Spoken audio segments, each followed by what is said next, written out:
And so when you think about it today, if you got someone coming to you to look at whatever it is you serve or whatever it is you sell, the idea is that they want to relieve pain. And it could be something as simple as cell phones. The idea of them coming to you because they have a pain of not being able to make calls, or they got a pain of not being able to have a smartphone, right?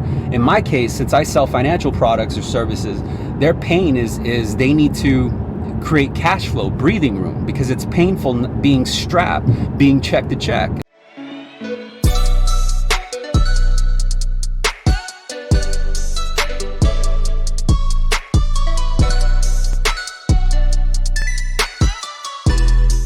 What's up, everybody? This video is going to apply to any salesman. So if you're in sales, regardless if you're a loan officer, you sell cars, you sell newspapers, you sell cookies, whatever it is, this applies to you. This is one of the absolute strongest pieces of advice and mentoring that I ever received in my professional career as a salesman.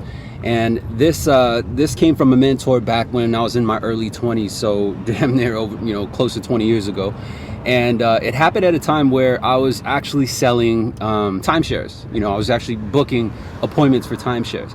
And so, but this still applies and I still use it today. And it was basically understanding the cycle of sales in itself. And how he explained it was he used an acronym. The acronym was MIDAS, M-I-D-A-S. And in short, what it stood for was marketing, interest, desire, action, and serve. At the time he called it selling. I'm gonna remaster it a bit and call it serve. But he went on to tell me, he said the reason why people buy, or how you actually become a very successful salesman, is you have to have the Midas touch. And I didn't understand what Midas meant, right? And so he broke it down. He said M-I-D-A-S. So first off, you got marketing. Now, when we think about marketing today, you might think of, Facebook ads, or back in the day it was telemarketing, right? You might think of Instagram ads, banners, Google words. That's our conception of marketing today.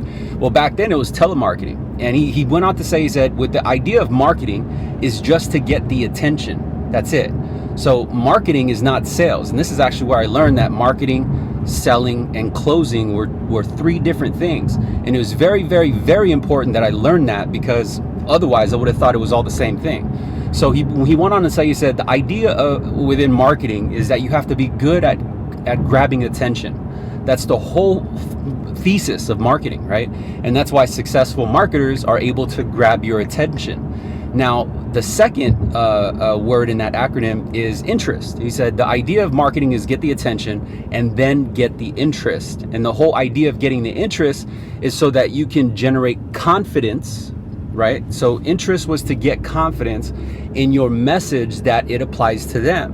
And the idea was that if you can get their confidence that it applies to them, and when I say them, I'm talking about the audience, the prospect, the lead.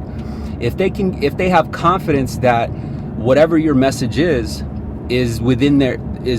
captures their interest, and they got confidence that it applies to them, what they'll do is they'll give you more time.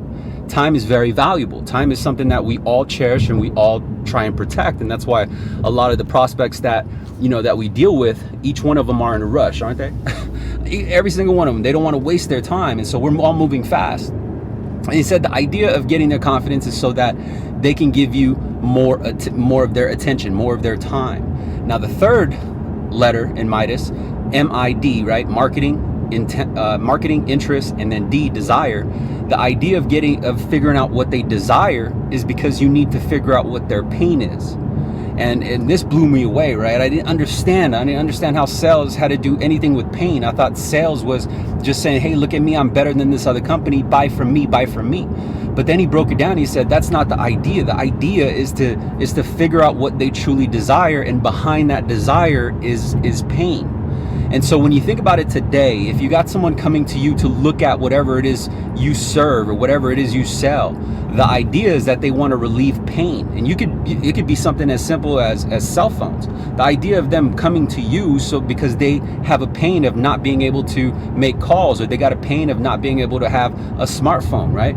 In my case, since I sell financial products or services, their pain is they need to create cash flow, breathing room, because it's painful being strapped, being check to check. And so now I understand what that meant. He said if you can identify what they desire, which is basically the pain that they're trying to relieve, then you can move to the next step, which is A, for action.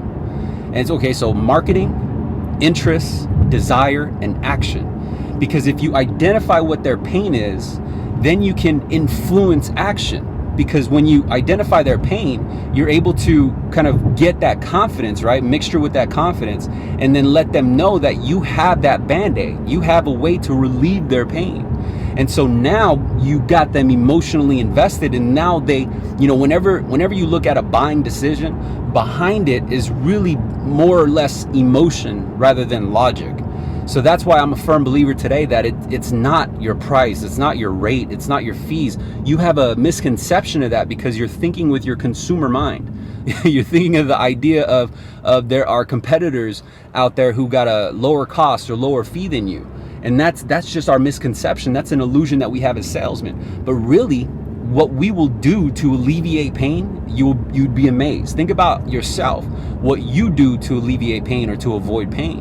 And so if you can identify their pain, you can influence action. And I'm not talking about, you know, action as far as like, you know, okay, I plan to go to the gym. I'm talking about action like FOMO, fear of missing out. That is what induces action, right? People are going to take action if they believe that the time is limited, that it's going to expire. And when he taught me this, I was like, oh, so that makes sense. Because whenever I asked my leads to take action, I didn't induce FOMO. I didn't induce the limited time or the expiration date of not, or the consequence of not taking action. And my sales game changed after that. And so finally, you know, marketing, interest, desire, action, and then S for Midas, right? S is, at the time he said selling. You got to sell them. And now, you know, as I remaster sales, I think of it as serving, because after you identify the attention, or after you capture the attention, right? And then you get the confidence to give you more time because they're interested. And then you figure out what they desire, because behind their desire is pain. And then you have a position where now you can influence action because you're inducing FOMO, you're inducing the you're suggesting the consequence of them not acting now. Then you can serve. And by serving, what you're trying to do is just point them in the direction, map it out for them, make it very easy for them to actually close the deal. Because when we sell, what we're doing is we're saying, hey, look at this shiny object. You know, if you want it, just sign here. But what I'm talking about serve is saying that, hey man, I know it's causing you a lot of pain. Here's the solution, and here's how you put it in action. Here's how you actually get your hands on that relief. And so now I'm just serving the solution. I'm giving them the roadmap and more or less opening the door for them. If my product was a vehicle, all I'm doing is opening the door and giving them the key. Because all then they have to do is grab the key and walk into it, right?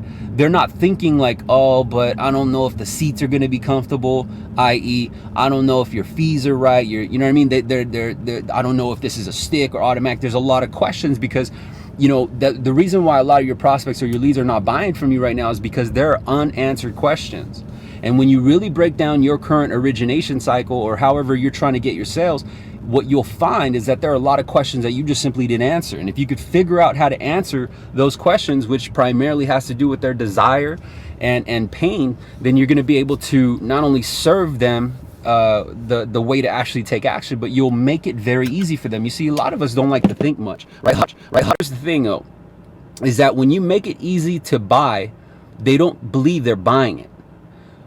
Instead, they believe they're just actually going with the motion. They're going with the flow. Like, oh, okay, that's how you do it, right? And so if you think about, like, if you're a good friend of yours or one of your close friends or close family members, they wanted to know how to use a crosswalk. I'm just using this example, right? They never used a crosswalk before.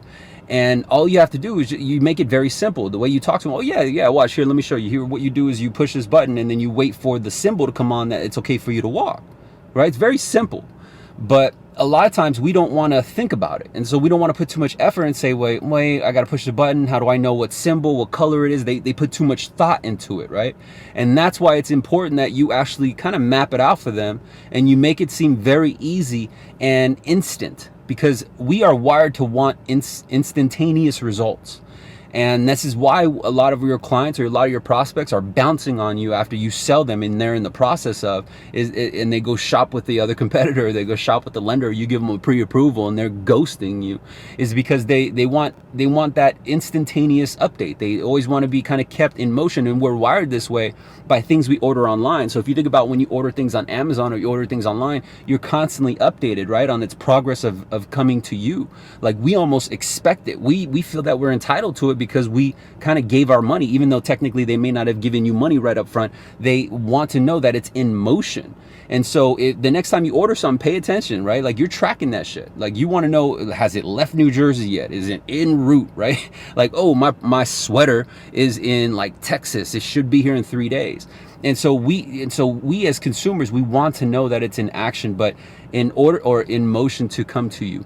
And so if you take that acronym today and you apply it to your sales and whatever you sell, whether it's goods or produce or whatever it is, financial instruments like me, you have to understand that acronym, MIDAS. I hope that this live feed has really helped you. If it has, please comment below. Let me know if it makes sense. MIDAS: marketing, interest, desire, action, and then serving. If you want to catch more information like this to help you boost your sales, go check out all of my content. I'm uploading again on a daily basis at YouTube at Sales Remastered. If you haven't added me on your feed on YouTube, Facebook, be sure you do that today, because every single day I'm posting up content that can really help you look at your sales in a different way. My goal is to make you look at your profession as a game, because when you look at it as a game, you try to find ways to score and win, right? But when you look at your profession as a grind, as a resistance, as pushback, then you're gonna find reasons why you gotta hate it, why you don't wanna do it. Makes sense? But the most profitable thing that you could learn in life is how to sell, because it's going to be your basis of communication. It's going to be your form of communication to help you get the things that you want. And I hope this is helping you get one step closer to get the things that you want. So I appreciate your attention. If you haven't already, download a copy of my free sales script, link in my bio, or go to salesremastered.com. It's absolutely free. It's been revamped, and you're going to be very excited with all the information and content within inside, because it's giving you the upper hand and the unfair advantage of how to generate more sales, which means more income for you. I appreciate you guys. I'll see you guys in the next live. Have a good one. Bye.